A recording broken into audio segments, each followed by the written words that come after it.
안녕하세요. 목동샘 소나무 한자입니다. 오늘도 한자의 부수에 대해서 배워보는데요. 6급을 배우기 위한 필수 부수 두 번째 시간입니다. 부수가 무엇인지는 지난 시간에 많이 이야기했고요. 부수를 많이 알아서 글자를 연상하여 암기하는 데 도움이 됐으면 좋겠습니다.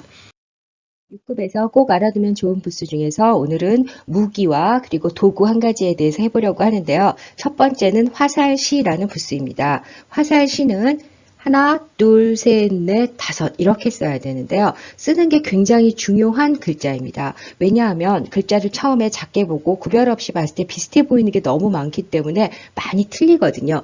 예를 들자면 하나, 둘, 셋, 넷, 다섯 이렇게 쓰면 이를 실이에요. 이를 실자와 화살시자는 어디가 다르죠? 화살시는 이 위에 올라오지 않았고 이를 실자는 위에 이렇게 올라왔거든요. 그 다음에 또 하나 써보면 하나, 둘, 셋, 넷 이거는 일찍 죽을 요자예요. 그러면 이건 화살시와 어디가 또 다르나요? 화살시는 여기가 두 개인데 일찍 죽을 요자는 여기가 하나죠. 그래서 한 획이 적습니다. 심지어 어떤 친구는 벼화처럼 쓰기도 하거든요. 처음 쓸 때 화살시 쓰는 거에 대해서 굉장히 주의해서 익숙해지도록 써야 되겠어요.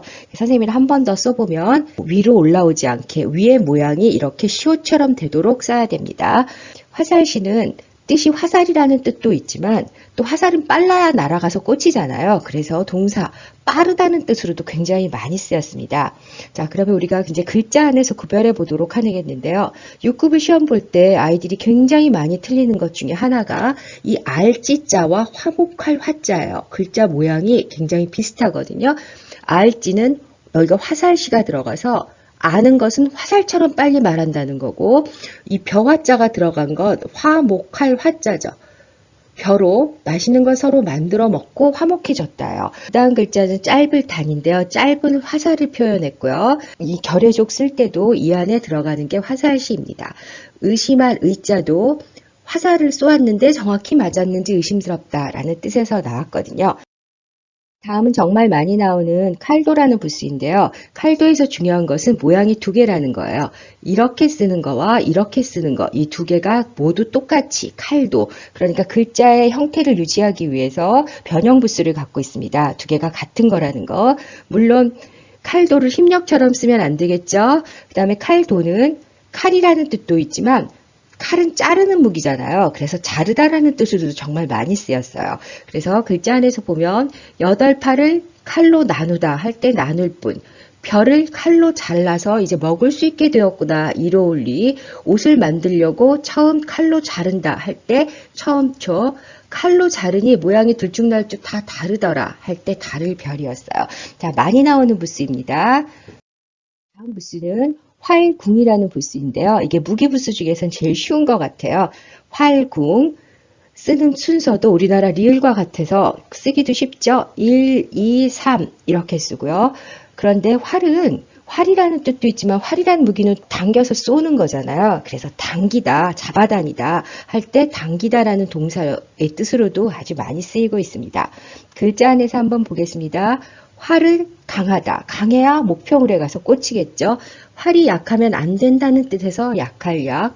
활을 끌어다닌다 할 때 끌인이거든요. 견인하다 이럴 때 쓴 단어죠. 그 다음은 탄할 탄인데요. 당겨서 튕겨서 나가는 힘으로 나가는 것을 라는 뜻도 있고 또 활의 화살은 탄할의 뜻을 갖고 있기 때문에 활궁이 들어가 탄할탄입니다. 다음 부수는 창과라는 부수인데요. 창이라는 무기는 종류가 굉장히 다양하더라고요. 긴 것도 있고 짧은 것도 있고 촉이 뾰족한 것도 있고 촉이 넓은 것도 있고 아주 종류가 많은 무기입니다. 그런데 이 창과를 쓸 때 굉장히 주의해야 될 중요 원칙이 있거든요. 한자를 쓰는 기본 순서에도 원칙이 있는데요. 그 중에 오른쪽 위의 점은 나중에 쓴다는 기본 원칙에 딱 맞는 글자가 창과 부수예요. 한번 써보면 1, 2, 3, 4 이렇게 그러니까 오른쪽 위의 점을 맨 나중에 찍습니다. 이런 거는 개견에서도 있고요. 또 주사릭에서도 있고요.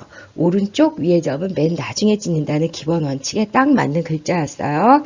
그러면 이제 창과라는 부수에 대해서 돌아와 알아보도록 하겠습니다. 창은 전쟁이나 무기의 뜻을 가지고 있거든요. 그래서 창을 들고 글자 안에서 한번 보면 창을 들고 싸움에 나간다. 싸움 전. 창을 들고 누가 들어오지 않도록 경계를 쓴다. 경계할게. 창을 들고 있는 나의 모습. 나. 창을 들고 정벌을 하러 나간다. 7벌. 다음 부수는 무기가 아니라 도구인데요. 말두라는 부수거든요. 이것을 모르면 글자가 정말 안 외워지기 때문에 자주 나오진 않지만 꼭 공부해 봐야 되겠는데요. 이때 말이란 무슨 뜻일까요? 이때 말이란 따그닥따그닥따그닥 타고 다니는 말이 아니고요. 선생님이 말한다 할 때 말도 아니에요. 그럼 무엇일까요? 요새 친구들이 이것을 보기가 너무 어려워서 박물관에 와서 찍어왔는데요. 이 말두라는 곡식이나 곡물 또는 액체 중에 분량을 재는 도구요, 그릇이다 이렇게 써 있어요. 한 말은 약 8kg쯤 들어간다고 하는데 뭐 곡식이라든가 하나하나 세기 어려운 것들을 통에 담아서 분량을 재는 도구였습니다. 열되는 한 말이에요. 그럼 열 말은 어떻게 될까요? 열 말은 한 가마입니다. 그래서 예전에는 곡식을 쌀 한 가마, 뭐 쌀 한 말 이렇게 세었죠. 그럼 이제 한번 써볼까요? 1, 2, 3, 4 이렇게 씁니다.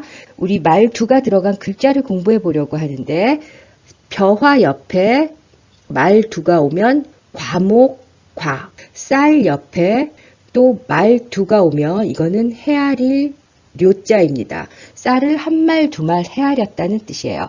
자, 그래서 우리가 말두를 모르면 이 두 글자를 이해하기 어려워서 계속 헷갈려 하거든요. 그래서 정확하게 꼭 공부해 두었으면 좋겠습니다. 자, 그 다음은 우리가 앞에서 배웠던 무기 하나를 잠깐 복습해 보는데요. 도끼근이죠. 다르다라는 도끼라는 뜻과 자르다라는 뜻을 갖고 있었고 어디서 나왔어요? 바소에서도 나왔었고 세신에서도 나왔습니다.